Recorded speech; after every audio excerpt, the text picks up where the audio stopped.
하나님께서는 우리를 사랑하심에 대하여 예수님으로 증거를 보이셨습니다. 아버지의 사랑이 우리 안에 충만하여서 이제 우리가 하나님이 우리를 사랑하시는지를 확인하지 않아도 될 만큼 하나님의 사랑은 이미 충분하고 우리 안에 가득합니다. 그 하나님의 사랑에 우리가 반응할 수 있도록 도와주시옵소서. 우리의 걸음걸음이 아버지를 향하여 나아갈 수 있도록 도와주시옵소서. 예수님 이름으로 기도드리옵나이다. 아멘. 아멘. 우리 말씀 여호수아서 5장 1절로 7절 말씀 같이 읽도록 하겠습니다. 여호수아서 5장 1절로 7절 말씀입니다. 시작. 요단 서쪽의 아모리 사람의 모든 왕들과 해변의 가나안 사람의 모든 왕들이 여호와께서 요단 물을 이스라엘 자손들 앞에서 말리시고 우리를 건너게 하셨음을 듣고 마음이 녹았고 이스라엘 자손들 때문에 정신을 잃었더라. 그때 여호와께서 여호수아에게 이르시되 너는 부싯돌로 칼을 만들어 이스라엘 자손들에게 다시 할례를 행하라 하시매 여호수아가 부싯돌로 칼을 만들어 할례산에서 이스라엘 자손들에게 할례를 행하니라. 여호수아가 할례를 시행한 까닭은 이것이니 애굽에서 나온 모든 백성 중 남자 곧 모든 군사는 애굽에서 나온 후 광야 길에서 죽었는데 그 나온 백성은 다 할례를 받았으나 다만 애굽에서 나온 후 광야 길에서 난 자는 할례를 받지 못하였음이라. 이스라엘 자손들이 여호와의 음성을 정종하지 아니하므로 여호와께서 그들에게 대하여 맹세하사 그들의 조상들에게 맹세하여 우리에게 주리라고 하신 땅 곧 젖과 꿀이 흐르는 땅을 그들이 보지 못하게 하리라 하시매 애굽에서 나온 족속 곧 군사들이 다 멸절하기까지 40년 동안을 광야에서 헤매었더니 그들의 대를 잇게 하신 이 자손에게 여호수아가 할례를 행하였으니 길에서는 그들에게 할례를 행하지 못하였으므로 할례 없는 자가 되었음이었더라. 또 거기까지요. 우리가 지난주에는 돌들을 세워서 하나님께서 요단 강을 이스라엘 백성으로 건너게 한 것을 기념하게 했고 백성들이 또는 후일의 자손들이 이 돌들이 무슨 뜻이냐 하거든 요단물이 여호와의 언약궤 앞에서 끊어졌나니 곧 언약궤가 요단을 건널 때에 요단물이 끊어졌으므로 이 돌들이 이스라엘 자손에게 영원히 기념이 되리라 라고 설명을 해라. 그래서 이제 요단강을 건넌 후에 오늘 본문이 시작이 됩니다. 요단물을 이스라엘 백성들이 건넜다는 것이 홍해를 건넌 사건과 오버랩이 되면서 이제 홍해를 건넌 사건은 40년 전 일이지만 그때를 기억하는 사람들은 홍해를 건넌 일과 요단물을 건넌 이 두 가지 사건만으로도 어떻게 표현이 되어 있냐면 마음이 녹았다. 그러니까 하나님과 이스라엘 백성을 향하여 두려움이 생겼고 그래서 그 가나안 사람들의 모든 왕들이 마음이 녹았다. 이렇게 5장은 시작을 하고 있습니다. 자, 5장은 중요한 사건을 이제 이야기합니다. 길갈에서 할례를 행하도록 하셨습니다. 왜냐하면 이스라엘 백성이 애굽에서 나올 때에는 애굽에서 이미 할례를 행하고 나왔어요. 근데 애굽에서 나온 세대들이 가나안을 바라보면서 저기 들어가면 우리 큰일 나겠다, 우리 죽겠다, 우리는 메뚜기 같다 이러면서 두려워했고 다시 돌아서 10하루길밖에 안 되는 그 길을 뒤돌아서 40년을 광야에서 머물러요. 그래서 40년 동안에 나온 세대는 다 죽습니다. 나온 세대는 다 죽고 광야에서 새로 태어난 다음 세대들이 이제 여호수아와 함께 가나안에 들어가고자 하는 여정을 이제 여호수아서에서 우리에게 알려주고 있죠. 자, 요단을 건넜습니다. 가장 큰 강을 건넜어요. 그러니까 가나안에 들어가야 되는 길목에서 요단을 건넜다는 건 이미 이제 가나안으로 들어가게 됐다는 얘기죠. 그래서 이 요단을 건넌 후에 하나님께서는 이스라엘 백성에게 할례를 행하게 하십니다. 그러면 이스라엘 백성의 입장에서 애굽에서 나온 다음 세대가 할례를 받아야 하는 이유, 7절에 보면 그들이 할례 없는 자가 되었기 때문에 할례를 행하라고 하나님께서 명령을 하셨다는 거예요. 자, 그럼 할례의 시작을 한번 보겠습니다. 할례가 어떤 의미인가? 창세기 12장으로 갑니다.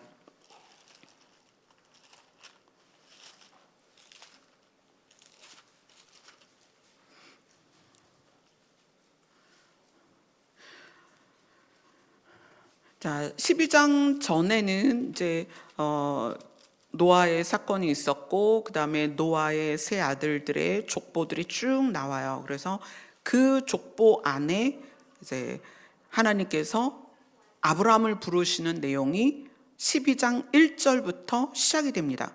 자, 12장 1절을 같이 읽겠습니까? 같이 읽겠습니다. 시작. 여호와께서 아브라함에게 이르시되 너는 너의 고향과 친척과 아버지의 집을 떠나 내가 내게 보여줄 땅으로 가라. 이때가 아브라함이 하나님으로부터 너의 고향, 친척, 아버지의 집을 떠나 내가 너에게 보여줄 땅으로 가라 할 때가 몇 살이었냐면 75세였어요. 그 75세에 그 부르심을 듣고 롯과 함께 그 지내던 곳을 떠납니다. 떠나서 가나안 땅으로 가고 마침내 가나안 땅에 들어가죠. 자, 할례는 언제 나오냐면 창세기 17장에 나옵니다. 창세기 17장 1절을 읽습니다. 같이 읽습니다. 시작. 아브라함이 99세 때에 여호와께서 아브라함에게 나타나서 그에게 이르시되 나는 전능한 하나님이라 너는 내 앞에서 행하여 완전하라. 자, 75세에 하나님께서 부르셨어요. 75세에 부르셨을 때 이 아브라함이 그때는 아브람이라는 이름으로 본토 친척 아비집을 떠납니다. 근데 그때 떠날 때 누구와 함께 떠나냐면 롯과 떠나요. 롯과 함께 떠나서 이 12장 한번 볼까요? 12장, 창세기 12장 4절 같이 읽습니다. 시작.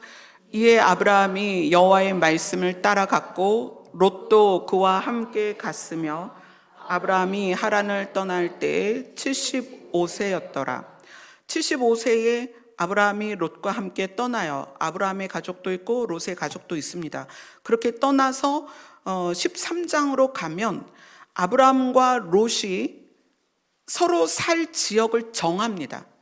서로 살 지역을 정하는데, 자, 생각해 보세요. 하나님이 아브라함을 불렀을 때 롯이 아브라함을 따라 떠났다는 것은 롯도 아브라함이 하나님의 음성을 듣고 작정하고 그 길을 떠나는 거에 동의가 됐다는 거예요.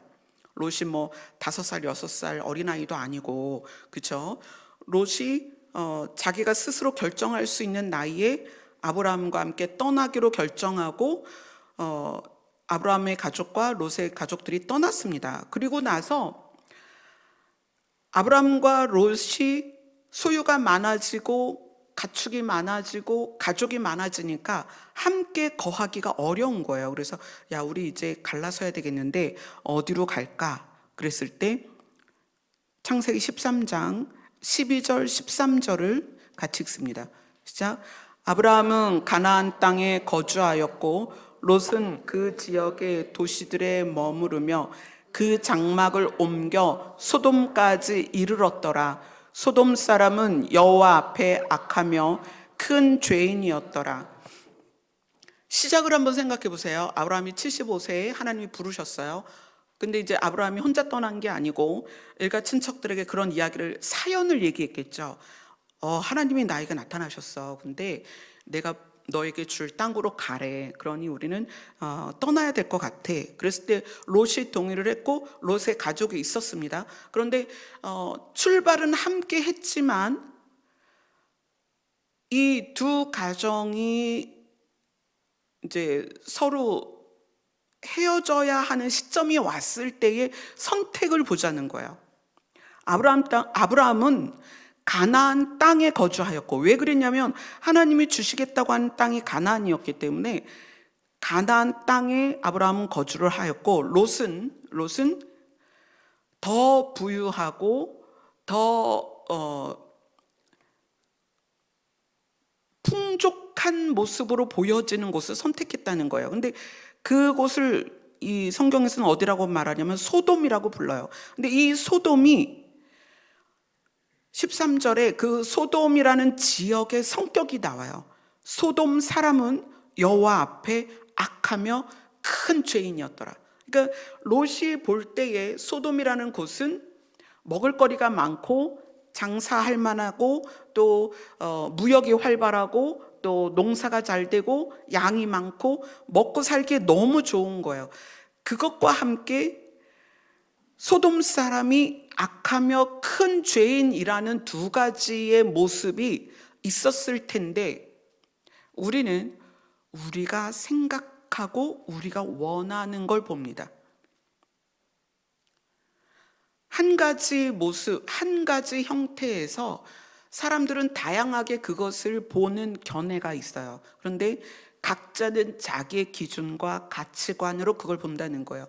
그러니까 롯의 입장에서는 소돔이라는 곳이 풍요한 곳과 악한 곳, 이 두 가지의 모습을 가지고 있었는데, 롯의 입장에서는 풍요한 곳이라는 것이 더 마음에 끌렸고 그것을 선택하는 이유가 됐다는 거예요. 그래서 하나님의 명령에 의해 아브라함과 롯이 함께 떠났지만 결국 정착하는 곳의 성격이 너무 달랐다. 아브라함은 하나님이 말씀하셨던 가나안 땅에 머물고, 롯은 소돔 사람이 하나님 앞에 악하며 큰 죄인이었다라는 평가를 받는 소돔이라는 곳으로 옮겨갔다는 거예요. 그러니까 끌려간 거예요. 뭐에 끌려갔을까요? 악함에 끌려간 게 아니에요. 부요와 풍요에 끌려간 거예요.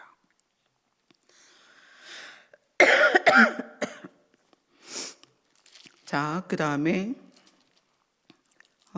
창세기 15장을 가면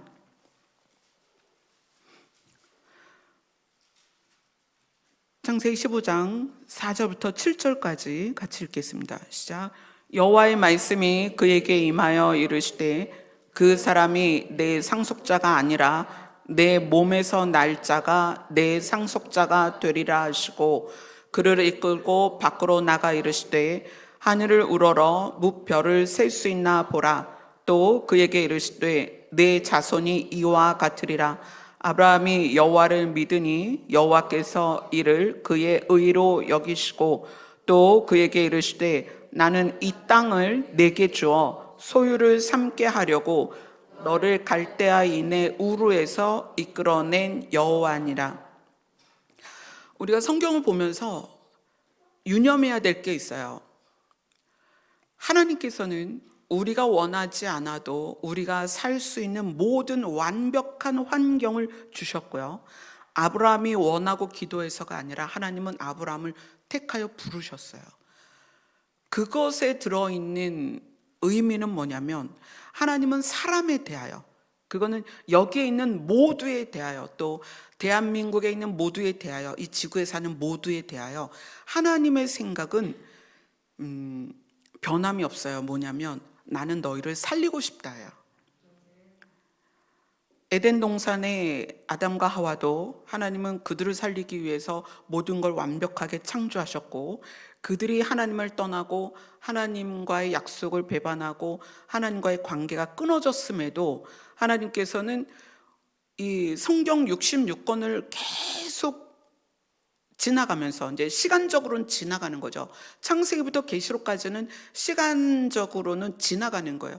시간을 지나가면서 하나님은 증명해 내시는 거예요. 나는 너희들에게 개입하는데 내가 너희에게 개입하는 이유는 내가 너희를 살리기 위함이다. 그러니까 우리의 인생과 우리의 시간에 들어오시고 개입하시는 이유는 우리를 살리는 것이다. 그래서 지금 아브라함을 통하여서 말씀하시는 거예요. 아브라함이 여호와를 믿으니 하나님께서 그것을 의로 여기시고 내가 이 땅을 너에게 주어 소유를 삼게 하겠다. 성경이 말하는 땅, 시편에서는 그것을 산자들의 땅이다라고 얘기해요. 교회가 하나님께서 아브라함에게 말씀하시는 땅에 대한 개념을 잃으면 교회는 이 대들보가 사라지는 거예요. 무슨 얘기냐면 하나님이 우리를 위하여 말씀하시는 핵심이 뭔지를 모르고 그냥 신앙생활을 하는 거예요. 롯은 아브라함과 함께 갈대아 우르를 출발했습니다. 그런데 롯은 어디를 선택해요? 소돔을 선택했다는 거예요. 하나님이 아브라함에게 말씀하셔서 내가 너에게 적과 꿀이 흐르는 가나안을 줄 것이다. 내가 그 땅을 너에게 줄 것이다. 너희 후손에게 줄 것이다 하는 것은 살리려고 주시는 거예요. 하나님이 내가 너희를 살리겠다. 그런데 롯의 생각은 이미 풍요하고 아름다운 소돔에 가면 살 것 같은 거예요.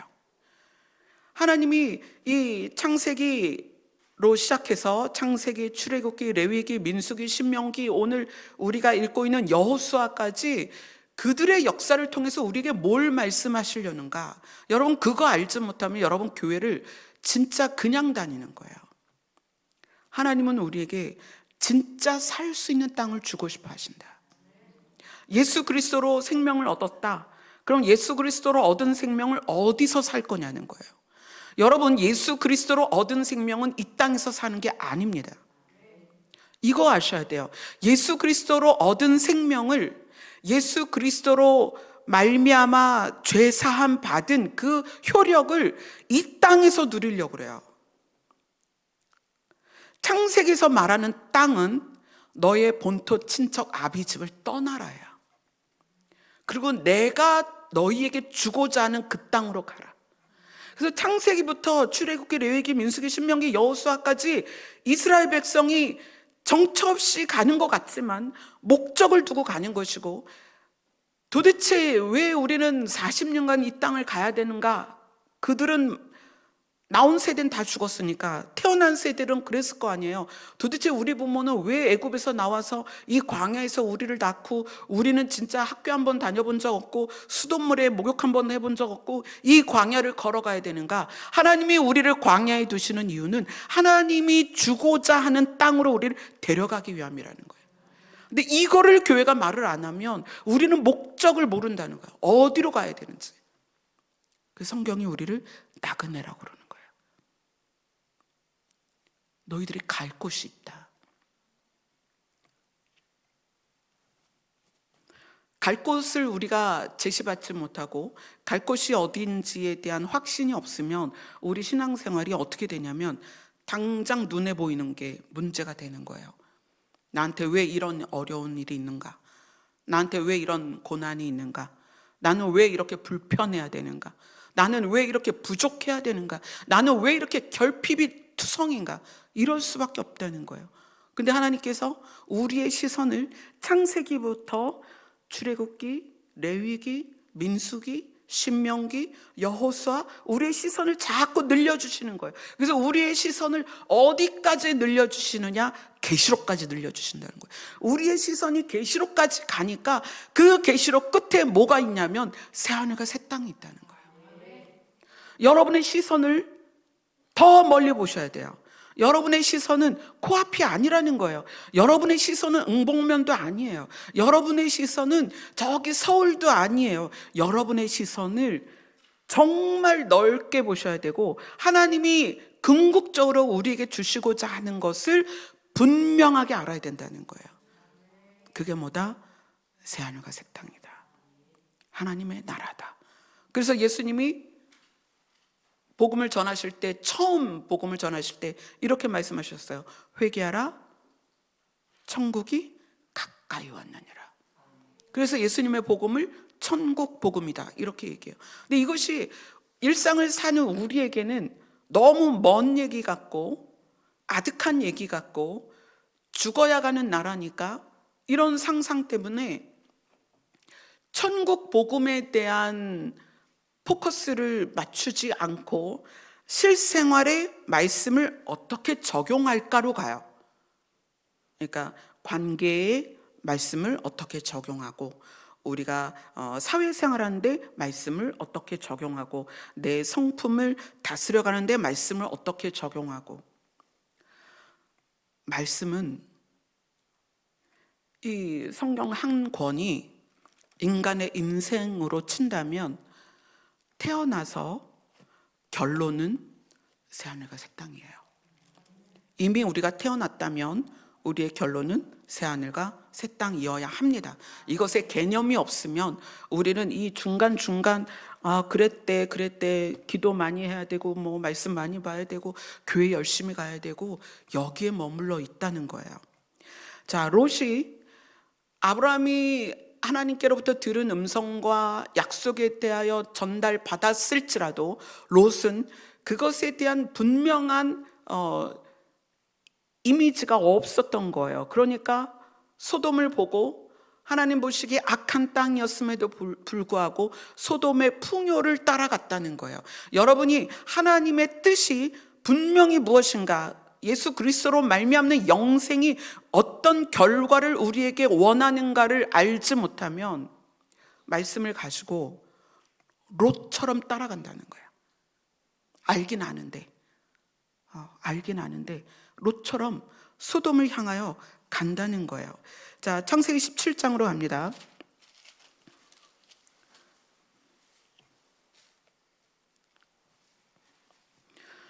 자, 창세기 17장에서 하나님은 아브라함에게 17장 10절 11절 같이 읽습니다. 시작. 너희 중 남자는 다 할례를 받으라. 이것이 나와 너희 후손 사이에 지킬 내 언약이니라. 너희는 포피를 베어라. 이것이 나와 너희 사이의 언약의 표징이니라. 이때부터 이제 할례가 시작이 되는 거예요. 근데 하나님께서 아브라함에게 할례를 하라고 하시는 이유는 하나님이 아브라함의 이름을 바꿔주십니다. 그때가 99세였어요. 17장 4절 5절 같이 읽습니다. 시작. 보라, 내 언약이 너와 함께 있으니 너는 여러 민족의 아버지가 될지라. 이제 후로는 내 이름을 아브라함이라 하지 아니하고 아브라함이라 하리니 이는 내가 너를 여러 민족의 아버지가 되게 함이니라. 아브라함은 존귀한 아버지예요. 그러니까 아브라함은 자기 가족, 그러니까 자기와 아내와 아이들의 국한된 아버지고, 아브라함은 많은 무리의 아버지예요. 그래서 하나님께서 아브라함에게 여러 민족의 아버지가 될 것이다 라는 약속으로서의 이름을 주신 거예요. 그리고 8절을 같이 읽습니다. 시작. 내가 너와 내 후손에게 내가 거류하는 이 땅 곧 가나안 온 땅을 주어 영원한 기업이 되게 하려고 나는 그들의 하나님이 되리라. 하나님께서 이 가나안 땅에 대한 것을 성경에서 정말 많은 부분을 이야기를 하고 있습니다. 이 가나안 땅이 마지막 때에 천년왕국의 땅이 될 것이고, 그것을 지나서 우리는 새하늘과 새 땅에 들어가게 될 거예요. 그래서 하나님께서 이 가나안 땅에 대하여 영원한 기업이다, 영존하는 소유다라고 이야기를 해 주십니다. 그리고 이 약속의 표징으로 아브라함에게 할례를 하게 하고 포피를 베게 합니다. 사실 이 포피를 베는 것은 남자가 겪을 수 있는 가장 큰 고통이에요. 생식기에 포피를 베는 거기 때문에 남자가 경험할 수 있는 가장 큰 정말 처절한 아픔이죠. 그 다음 이거는 또 무슨 얘기냐면 남자 대 남자로서 하나님 앞에서 내가 하나님과의 약속을 반드시 지키겠습니다. 남성성을 거는 거예요. 저는 하나님을 떠나지 않고 배반하지 않고 내 남성성을 걸어서 내가 하나님의 약속을 지킬 것입니다 라는, 그래서 성경에 보니까 하나님이 이렇게 말씀하세요. 너희는 포피를 베어라. 이것이 나와 너희 사이의 언약의 표징이다. 이렇게 선포를 하십니다. 하나님께서. 그래서 이제 이 아브라함의 할례가 이때 이루어집니다. 자, 이때 아브라함이 나이가 몇 살이었어요? 99세였어요.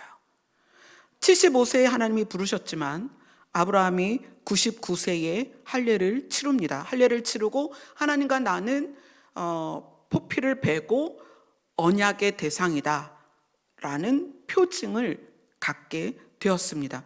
그래서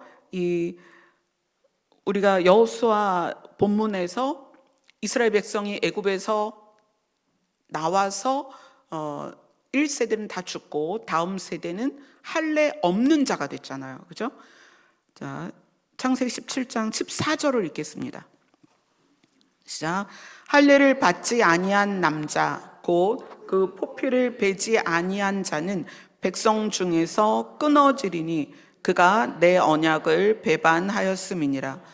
할례 받지 않는 자는 하나님의 백성 안에 들어갈 수 없습니다. 그렇기 때문에 광야에서 태어난 다음 세대들은 할례가 없는 자였기 때문에 그 광야에서 요단을 건너고 나서 할례를 받게 되죠. 자, 아브라함이 몇 살에 아들을 낳죠? 100살에 아들을 낳죠. 왜 75살에 하나님이 아브라함을 불렀는데 100살에 아들을 낳을까? 이 할례를 받기 전에 아브라함에게 아들이 생깁니다. 누구예요? 이스마엘이에요. 이스마엘이라는 아들이 생겨요. 그리고 이스마엘이라는 아들을 통해서 아브라함이 기쁨을 얻습니다. 그러나 하나님은 이스마엘을 인정하지 않습니다. 그리고 아브라함에게 이야기를 하시죠. 너에게서 후손이 나와서 그 언약의 자손으로서 너의 아들을 내가 내 언약을 너의 아들에게도 세울 것이다 라고 표현을 해요. 그것이 창세기 17장 21절입니다. 17장 21절 같이 읽습니다. 시작. 내 언약은 내가 내년에 이 시기에 사라가 내게 낳을 이삭과 세우리라.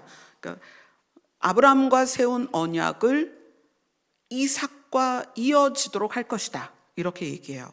자, 이스마엘과 이삭과의 차이는 뭐냐면 아브라함이 할례 받기 전에 난 것이 이스마엘이고 할례 후에 난 것이 이삭입니다. 그러니까 이스마엘과 이삭의 차이는 아브라함이 할례를 안 받았고 받았고의 차이예요. 그러니까 하나님께서는 이삭을 언약의 아들로 세우십니다. 그래서 아브라함이 할례를 받고 나서 이삭을 낳게 되죠. 근데 이삭을 낳게 되는 과정에서 1년이라는 과정이 필요해요. 지금 99세고 100세의 아들을 낳으니까 그 과정에 무슨 일이 생기냐면, 자, 18장으로 갑니다. 창세기 18장하고 19장하고는 무엇에 대한 이야기냐면 소돔과 고모라에 대한 이야기예요. 자, 아까 소돔이 어떤 곳이었다? 하나님 보시기에 소돔 사람들이 악한 사람들이었다. 근데 이 소돔이라는 곳이 이제 자꾸 등장하죠. 자, 18장, 19장은 아브라함과 소돔과의 사이에서 일어나는 일들을 하나님께서 자세하게 설명을 합니다. 18장 20절을 같이 읽습니다. 자, 여호와께서 또 이르시되 소돔과 고모라에 대한 부르짖음이 크고 그 죄악이 심히 무거우니, 그래서 하나님께서는 소돔과 고모라를 천사를 보내서 그 안에 있는 롯을 구하시고 소돔과 고모라를 멸하십니다. 멸하시고 그 다음에 20장에 가서는 아비멜렉과 아브라함의 사건이 나와요. 자, 지금 이삭을 낳기 전에 있는 일들을 지금 이야기하는 거예요. 소돔과 고모라를 멸하시고 그 다음에 20장에서는 아비멜렉의 이야기가 나와요. 20장 1절 2절을 같이 읽습니다. 시작. 아브라함이 거기서 네게부 땅으로 옮겨가 가데스와 술 사이 그랄에 거류하며 그의 아내 사라를 자기 누이라 하였으므로 그랄 왕 아비멜렉이 사람을 보내어 사라를 데려갔으니, 아내와 함께 가데스와 술 사이 그랄에 갔는데 이 그랄 왕 아비멜렉이 아브라함의 아내가 너무 아름다우니까 사라를 데려갑니다. 지금 이 아브라함의 나이가 지금 99세잖아요. 그런데 이 아내 사라를 아름답다고 왕이 데려가 버린 거예요. 근데 이제 아브라함은 이것 때문에 자기가 죽을까 봐 뭐라고 얘기해요? 여동생이다, 누이다, 누이다, 이렇게 이야기를 합니다. 자, 하나님께서 아비멜렉 꿈에 나오십니다. 얘는 누이가 아니다, 남편이 있는 여자다, 너희에 건드리면 너는 물론이요 다 죽인다, 이렇게 하나님이 협박을 하세요. 그리고 이 여자를 남편에게 보내라. 그는, 아브라함이죠, 그는 선지자다, 그렇게 나와요. 성경에 선지자다. 또 다른 성경에 대언자다, 이렇게 표현해요. 아내를 돌려보내면 그가 너를 위하여 기도할 거다 라고 해서 아비멜렉이 깜짝 놀라갖고 그 다음날 일어나갖고 막 어떻게 하겠어요? 막 두려워서. 왜냐면 신이 나타났으니까, 꿈에 신이 등장했으니 얼마나 무서워요. 그래서 아브라함한테 이제 아내를 갖다 주고 너 왜 나한테 거짓말했냐 막 이렇게 하면서 이야기를 하는 장면이 20장입니다. 그리고 21장에 가서 이삭이 태어납니다. 21장 4절 5절을 같이 읽습니다. 시작. 그 아들 이삭이 난 지 8일 만에 그가 하나님이 명령하신 대로 할례를 행하였더라. 아브라함이 그의 아들 이삭이 그에게 태어날 때에 100세라. 자, 아브라함이 99세의 할례를 받고 100세의 아들을 낳으며 100세에 낳은 아들에게 할례가 이어집니다. 자, 이 언약, 하나님의 약속이 이어지는 그 사이에 있는 일들은 여러분이 잘 들으셔야 돼요. 우리가 부모로서 자녀에게 하나님의 약속이 계승되어지도록, 믿음이 전달되어지도록, 그래서 내 자녀들이 하나님께서 우리에게 약속하신 하나님의 약속의 땅으로 우리를 데려가는 일에 대해서 자녀들을 그 믿음으로 연결시켜주는 사건, 이 두 가지가 너무 중요하다는 거예요. 하나는 뭐냐면 소돔과 고모라에 대한 사건이에요. 악한 것에 대하여 하나님은 반드시 심판하신다. 여러분 기억하셔야 돼요. 자, 악을 심판한다는 것은 우리가 생각할 때 내가 좋아하는 것과 내가 선호하는 것과 내가 느끼는 것하고는 상관이 없습니다. 뭐냐면 하나님이 보시기에 선한 것과 악한 것이 무엇인지를 여러분 분별하셔야 되는 거예요. 소돔과 고모라에 대한 평가가 롯은 거기 가서 살아도 되겠다, 그리고 가족을 다 이끌고 간 거잖아요. 그래서 아내도 데리고 가고 자녀도, 딸들도 거기 있었고, 심지어 거기에 사는 남자들을 사위로 삼으려고, 사위로 약속된 사위, 그러니까 결혼식은 안 했지만 예비된 사위가 둘이나 있었단 말이에요. 롯은 왜 그곳에 가서 그렇게 자기의 삶을 살 수 있었는가? 하나님이 아브라함에 하신 그 언약이 이삭에게 이어지려면 두 가지를 여러분 반드시 기억하셔야 돼요. 하나는 하나님 보시기에 악한 것을 우리가 알아야 된다는 거예요. 내가 좋아하는 것, 내 느낌에, 내 감정에 우리는 선택하고 행동하고 결정해요. 대부분 그래요.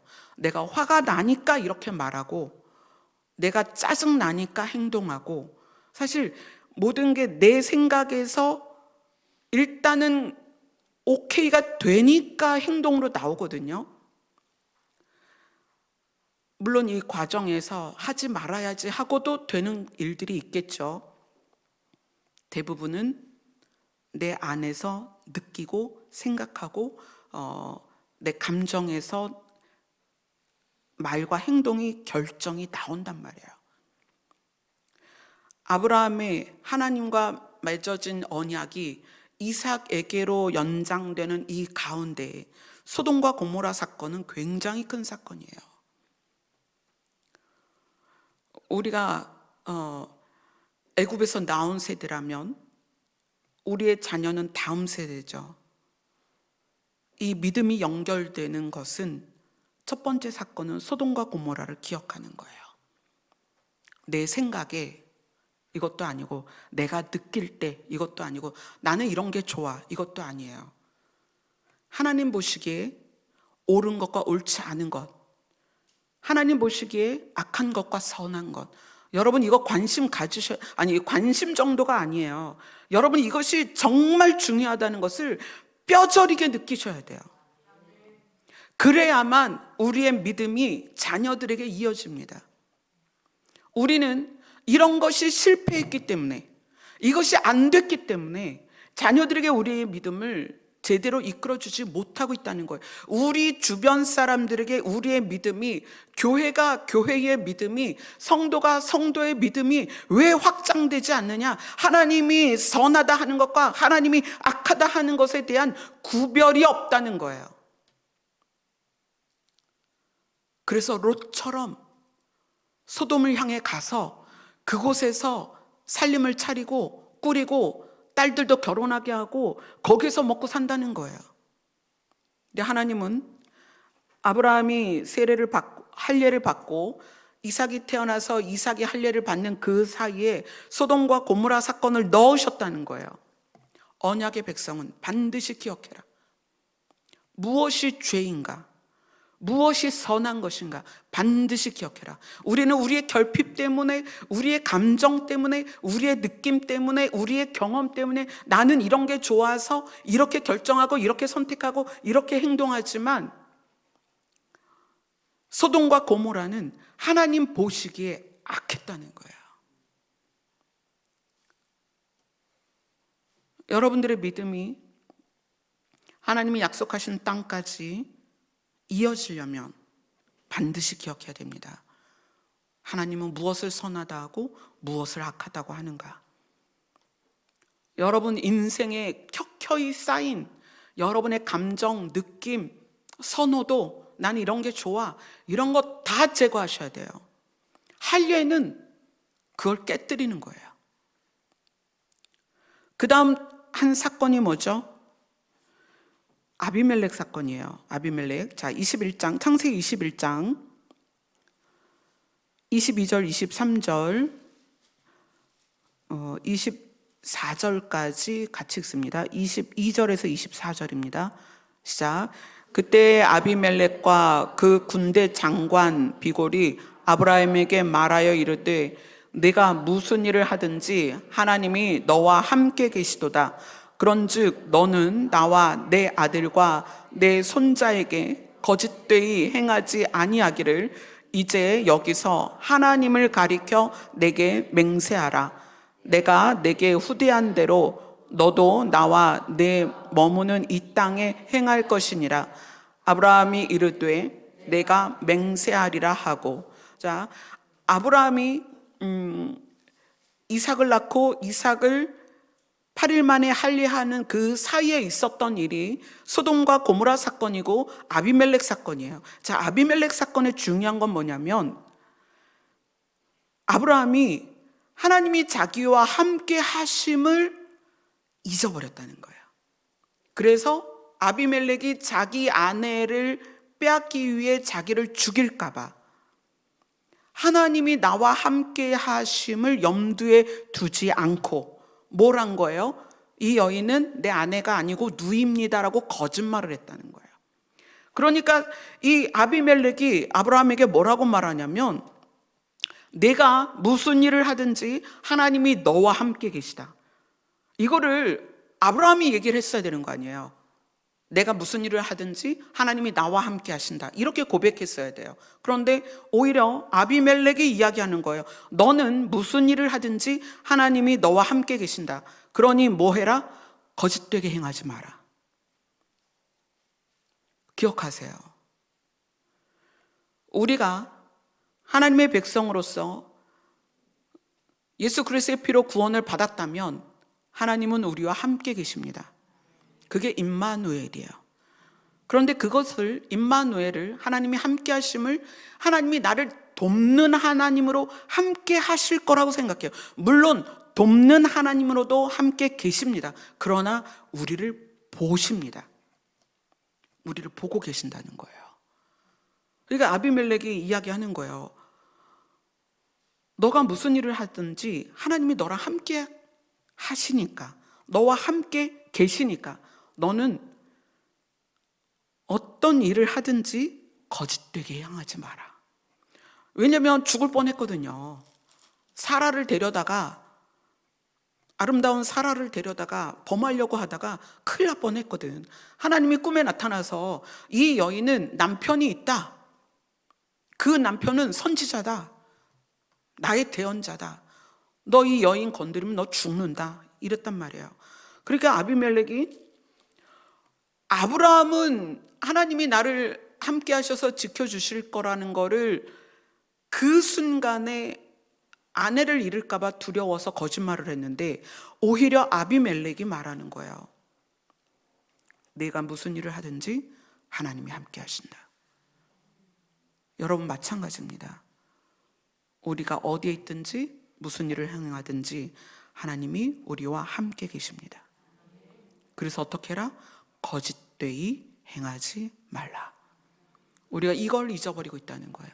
교회가 하나님이 함께 계시다는 것을 잊어버리기 때문에 거짓되이 행하면서 빛을 잃고 소금의 맛을 잃어버려서 이제는 거리에서 오가는 사람들이 질이 밟아버리는 그런 때를 우리가 지금 살고 있다는 거예요. 적어도 우리는, 저와 여러분은 기억하셔야 돼요. 우리가 무슨 일을 하든, 우리가 어디에 있든 하나님이 함께 계십니다. 그래서 어떻게 하라? 거짓되이 행하지 말아야 된다는 거예요.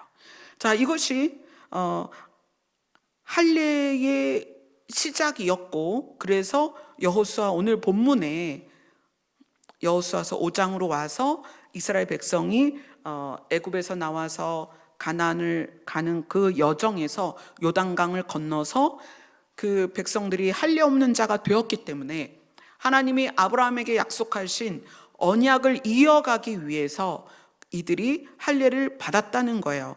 자, 그러면 이스라엘이 할례를 받는 것은 무슨 의미냐? 너는 누구냐? 나는 하나님의 언약의 백성이다. 이게 할례예요. 그럼 우리는 뭐냐는 거예요. 자, 신명기 10장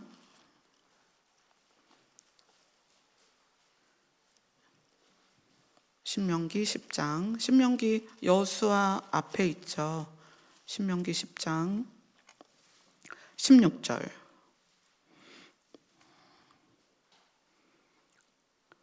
같이 읽습니다. 시작. 그러므로 너희는 마음에 할례를 행하고 다시는 목을 곧게 하지 말라. 30장으로 갑니다. 신명기 30장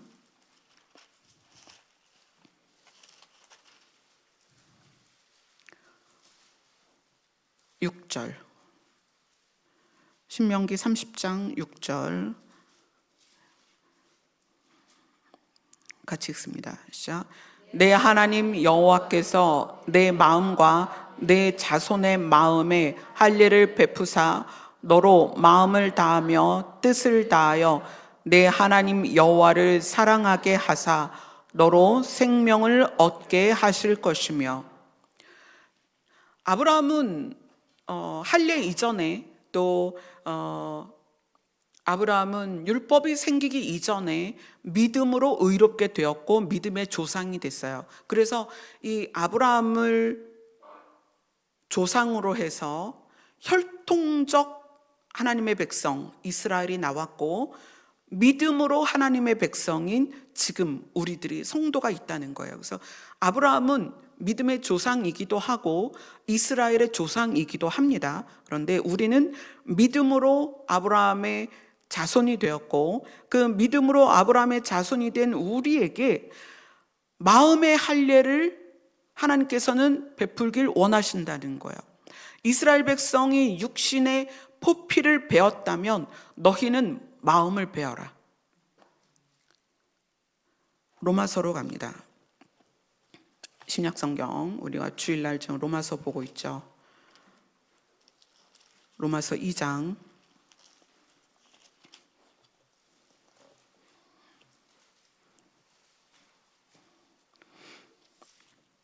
로마서 2장 28절 29절 28절 29절 같이 읽습니다. 시작. 무릇 표면적 유대인이 유대인이 아니요 표면적 육신의 할례가 아니니라. 오직 이면적 유대인이 유대인이며 할례는 마음에 할지니 영에 있고 율법 조문에 있지 아니한 것이라. 그 칭찬이 사람에서가 아니요 단 하나님에게서니라. 이스라엘 백성에게도 지금 하는 얘기가 포피를 베어서 유대인이 된 것으로 하나님의 언약을 이루어 그 하나님의 언약이 이어지는 게 아니라 마음의 할례를 받아야 되고, 또 우리 같은 경우는 이제 할례를 마음으로 받고 믿음으로 하나님의 약속을 이어받은, 그래서 우리가 로마서에서 우리가 누구다? 상속자다. 예, 우리가 그렇게 지금 나누고 있죠. 그러니까 할례나 이 포피를 베는 할례나 그 다음에 마음으로 할례를 하는 것은 결국 뭐냐면 너는 누구냐예요. 포피를 베는 할례는 혈통적으로 이스라엘이다, 혈통적으로 하나님의 백성이다 라는 거라면, 마음의 할례를 하면 우리는 믿음으로 하나님의 자녀가 되는 거예요. 이 마음의 할례라는 게 사실 한 번의 사건으로 되진 않아요. 왜냐하면 육신의 포피를 베는 건 단 한 번의 사건으로 끝이 나지만 마음의 할례는 이렇다고 생각해요. 자라나는 거다. 자라나는 거다. 그러니까 나무가 자라나면 나이테가 겹겹이 생기잖아요. 그래서 나무를 단면을 자르면 나이테를 통해서 몇 살이다라고 보는 것처럼 우리의 마음은 매일매일 찢어져야 돼요. 여러분, 예전의 마음의 나를 가두어 두지 마세요. 그 마음을 찢어내세요. 날마다 마음을 찢으세요. 그래서 성경이 제시하는 기준이 있습니다. 너희는 어디까지 자라나야 되냐면 예수 그리스도의 장성한 분량까지 자라라, 이렇게 얘기해요. 그러니까 우리는 날마다 마음을 찢어야 됩니다.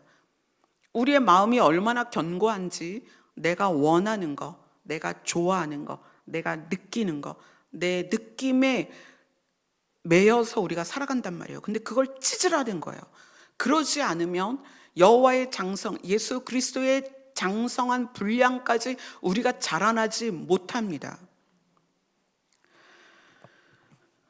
우리가 이제 본문 여호수아 5장으로 다시 갑니다. 이제 이걸로 마무리할게요. 여호수아 5장 4장으로 가서 여호수아 4장 21절 같이 읽습니다. 시작. 이스라엘 자손들에게 말하여 이르되 후일에 너희의 자손들이 그들의 아버지에게 묻기를 이 돌들은 무슨 뜻이니까 하거든. 24절을 읽습니다. 시작. 이는 땅의 모든 백성에게 여호와의 손이 강하신 것을 알게 하며 너희가 너희의 하나님 여호와를 항상 경외하게 하려 하심이라. 홍해를 건넌 것과 요단을 건넌 것, 그 다음에 이 일 말고도 여러 번 돌을 세워서 기념을 합니다. 그런데 이 돌들이 무슨 뜻이냐라고 묻거든 하나님의 손이 강하신 것과 하나님이 너희와 항상 함께 계시니까 너희는 여호와를 항상 경외해야 된다라는 의미다라고 이야기를 한다는 거예요. 이건 뭐냐면 이 돌들은 하나님과 이스라엘 백성, 하나님과 사람과의 관계에 대한 증표입니다.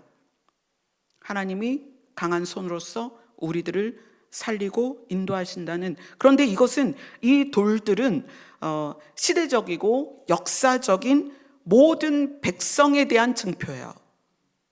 그래서 이거를 이제 보편적 증표다, 모두가 알 수 있도록 주신 증표다. 그래서 예수님이 예루살렘 성전에 나귀 타고 들어가실 때 사람들이 막 호산나 호산나 하니까 유대 그 지도자들이 막 야단을 쳐요. 그랬더니 예수님이 뭐라고 그러시냐면 저들을 찬양하게 못하면 이 돌들이 일어나서 찬양할 거다라고 얘기해요. 거기서 돌들이 뭐냐면 하나님께서 창세기부터 계시록까지 보편적인 증거들을 계속 우리들에게 주셨다는 거예요. 자연을 통해서, 역사를 통해서, 사건을 통해서 하나님은 하나님과 우리와의 관계를 여호수아에서는 돌들로 보편적인 증거를 우리에게 계속 보이셨습니다. 그런데 할례는 뭐냐? 하나님과 내 관계, 나는 하나님에게 누구고 하나님은 나에게 누구인가라는 관계를 개인적으로 드러내는 증표다. 그래서 할례를 받지 않으면 이스라엘 백성 안에 들어갈 수 없습니다. 그래서 이스라엘 백성으로 태어난 자나 외국에서 왔는데 나는 이스라엘 백성이 되고 싶어, 그러면 할례를 받았습니다. 할례를 받으면 유대인으로 받아들여졌다는 거예요. 그러니까 하나님과 사람, 개인의 관계를 나타내는 개인적 증표가 할례였습니다. 그런데 성경은 마음의 할례를 받으라는 거예요. 마음의 할례. 그러니까 하나님과 나와의 관계는 교회를 다닌다고 증거되지 않습니다. 성경을 많이 공부했고 신학교를 나왔고 목사가 됐고 장로가 됐고 권사가 됐고 내가 교회에서 사역을 한다고 하나님과 나와의 관계가 증명되느냐? 아니에요. 마음의 할례를 받아야 그것이 개인적 관계, 하나님과 나와의 관계, 하나님과 이스라엘 관계가 아니고 하나님과 나와의 관계를 증거할 수 있는 표, 그게 마음의 할례라는 거예요. 여러분, 타인의 할례를 신경 쓰지 마세요. 왜냐하면 그건 각자가 할 일입니다. 나는 내 마음의 할례가, 내 마음을 찢는 것이, 내 마음의 말씀을 새기는 것이, 내가 날마다 그리스도의 장성한 분량으로 자라나가는 것이 되고 있는가는 내가 할 일이라는 거야. 이것이 하나님과 나와의 개인적 관계를 증명해내는 것이다. 그게 할례라는 거예요. 이스라엘 백성처럼 포피를 베는 것으로 하나님의 백성이 된다면 얼마나 좋겠어요. 근데 성경이 그것을 이용하는 걸 보면서 성경은 신명기에 가서 이야기하는 거예요. 마음의 포피를 베라. 마음의 할례를 받아라. 우리가 몸을 연단시켜서 증거를 삼는다면 이건 정말 쉬운 거예요. 만약에 성경 배독하면 하나님의 자녀다. 쉽죠. 성경 배독하면 되니까 언젠간 되겠죠. 기도 2시간씩 해라. 그래서 거룩해진다면 2시간이 뭐예요? 20시간도 하죠. 그걸로 되지 않는다는 거예요. 내가 하나님의 백성이다. 내가 하나님을 아버지라 부른다. 하나님이 나를 자녀 삼으셨다. 하나님이 나를 상속자 삼으셨다. 라는 나의 너는 누구냐라고 할 때 내가 나는 누구다라고 대답할 수 있는 건 마음의 할례다. 오늘 여호수아서는 우리에게 굉장히 중요한 걸 얘기하는 거예요. 이스라엘 백성이 요단강을 건너서 그 기적을 경험했지만 할례를 하지 않으면 하나님의 언약의 백성 안에 들어갈 수 없었다는 거예요. 우리가 예수 그리스도를 믿었어요. 여러분, 믿음과 믿는 것과 마음의 할례를 받는 거는 좀 달라요. 믿는 것이 마음의 할례를 통해서 우리가 자라나야 된다. 반드시. 할례를 받지 않으면 그 백성에 들어갈 수 없다. 할례 받지 않아도 하나님을 안 믿었을까요? 이스라엘 백성은 주변에 요단 서쪽의 아모리 사람 모든 왕, 해변의 가나안 사람 모든 왕들이 하나님이 요단물을 말리신 걸 보고 마음이 녹았다고 그랬어요. 하나님을 몰랐어요? 하나님을 알았습니다. 하나님이 두려웠어요. 와, 하나님이 진짜 신이구나. 그렇게 했다는 거예요. 가나안 왕들과 아모리 왕들이 그랬다는 거예요. 그렇지만 할례를 받지 않으면 하나님의 백성이 될 수 없었다는 거예요. 우리가 하나님이 누구신지, 하나님이 어떤 분이신지 다 알아도 우리가 할례를, 마음의 할례를 받지 않으면 안 된다는 거예요. 이거는 형식으로 되는 게 아닙니다. 삶에서 증명이 돼요. 한 시간에 되는 게 아닙니다. 이스라엘 사람들이 길갈에서 할례를 받고 포피를 베었으니 얼마나 고통스러웠겠어요.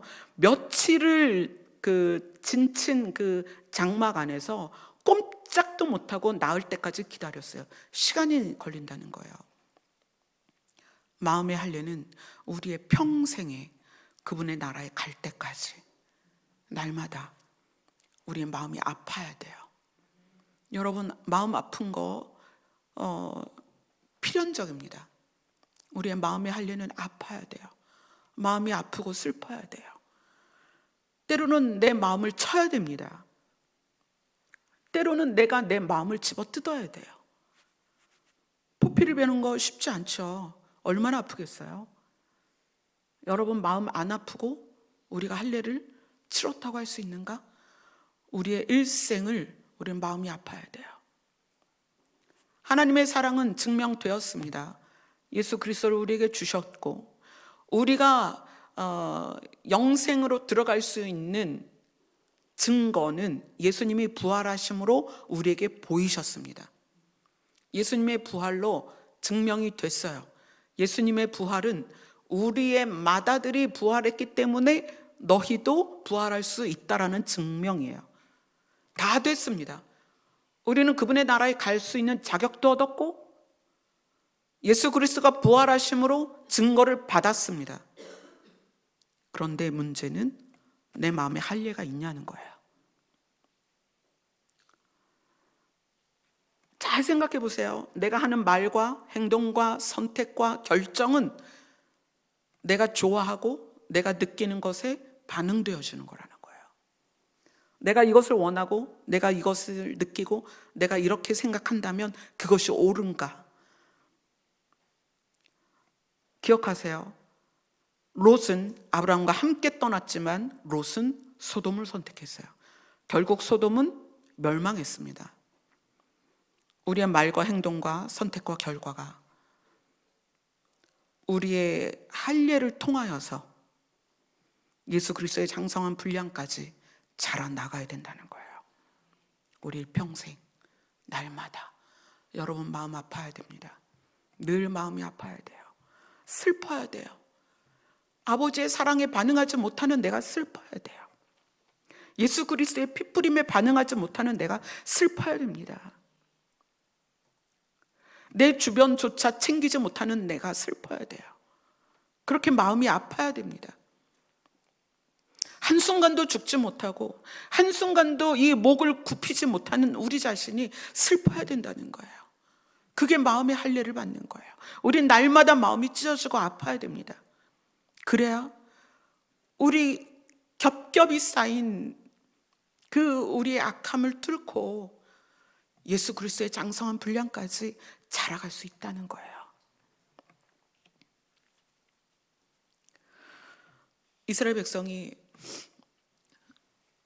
하나님께서 약속하신 땅에 들어가기 위해서 할례를 받은 것처럼 우리가 각자 하나님이 약속하신 그 땅에 우리는 언제 들어갈지 각자의 시간이 다를 것입니다. 오늘도 내일도 우리는 날마다 마음이 아파야 돼요. 마음을 찢으면 마음이 아파야 돼요. 그러면서 어떻게 해요? 하나님이 선하다 하는 것에 순종하는 거죠. 예수님이 살아가신 방식대로 살아가는 거죠.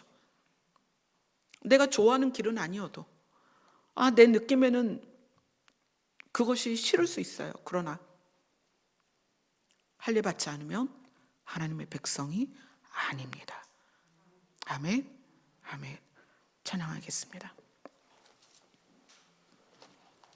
171장입니다.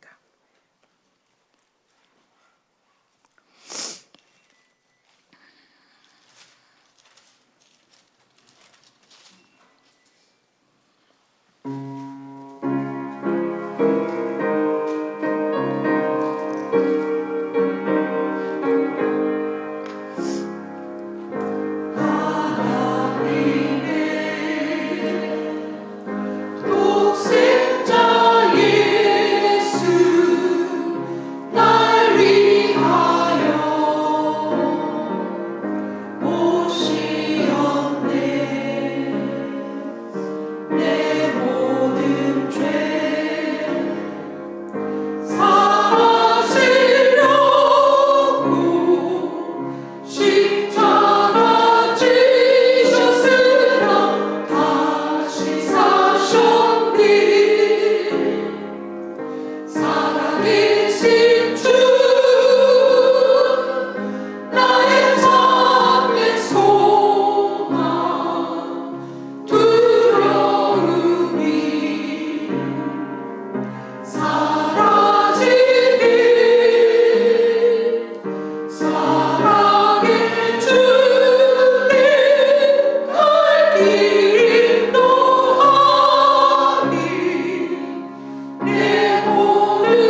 스스로 물어보세요.